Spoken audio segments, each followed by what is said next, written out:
Good morning, good afternoon, good evening, whatever time frame you are in. Thank you for tuning in to my YouTube channel.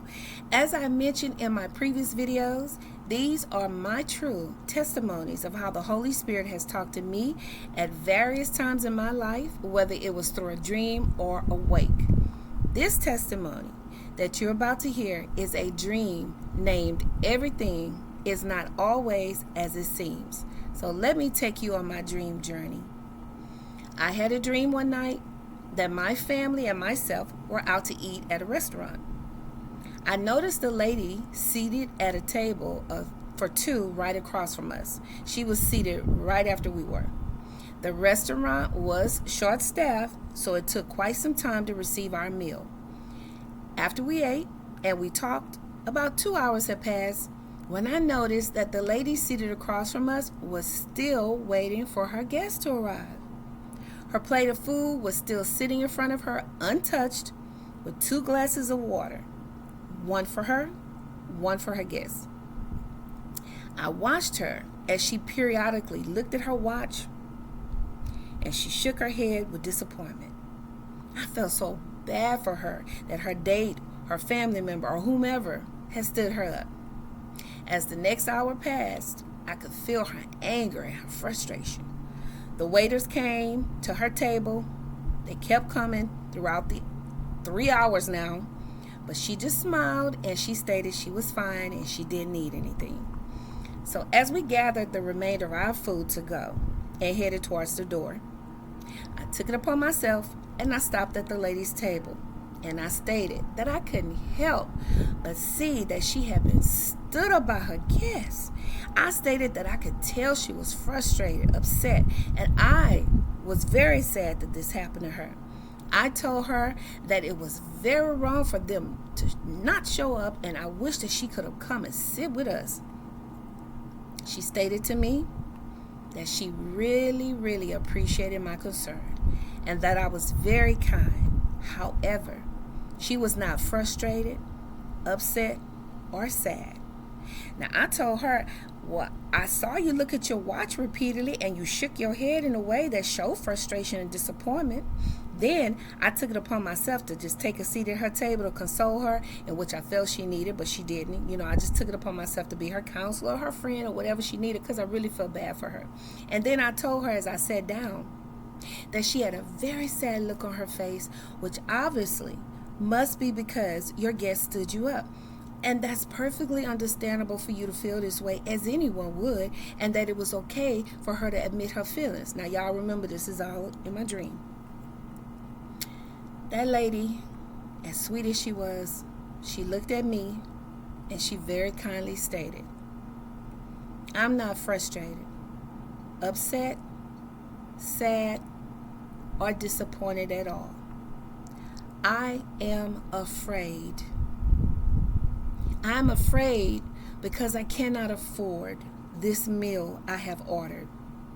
So with a puzzled look, I said, well, may I ask why you ordered the meal?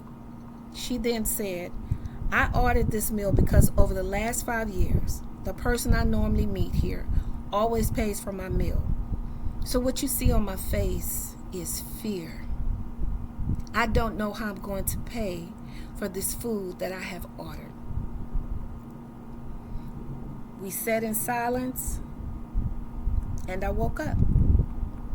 What God was telling me in his sweet, kind, loving way was to be careful about judging a person or a situation by the way it looks. Some things aren't always as they seem.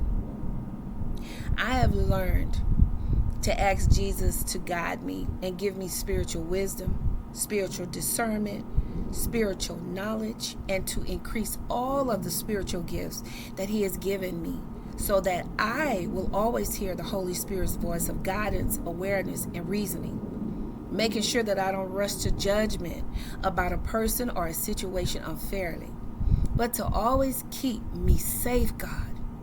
Please always keep me safe and protected so when I do make a judgment or a decision about a person or situation, it is led by the Holy Spirit.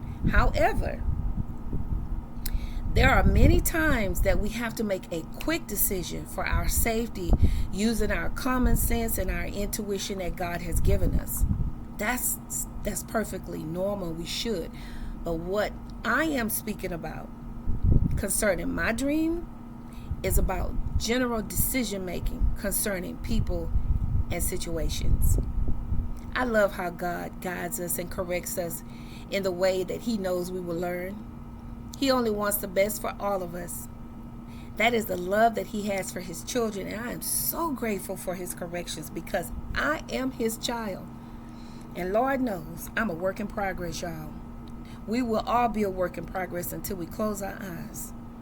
I know I am, and I will continue to be, because I want to continue to walk with God and become closer and just be enveloped in Him. And I just want Him to have continuous patience, grace, and mercy for me, as I know He will. And I'm just so grateful for that, because I will never stop learning and stop growing. Never. So I hope you enjoyed this testimony of my spiritual dreams and blessings from God. Tune in to hear my next chapter titled, Please Let Me Go. You don't want to miss it. Please feel free also, to share any of your blessings and testimonies if you received this well, and I know you have. You never know how one word can help someone. So please share whenever you're ready. And don't forget to hit that like button for more of my spiritual messages from God. Thank you for listening. God bless you, and I will see you soon. Bye-bye.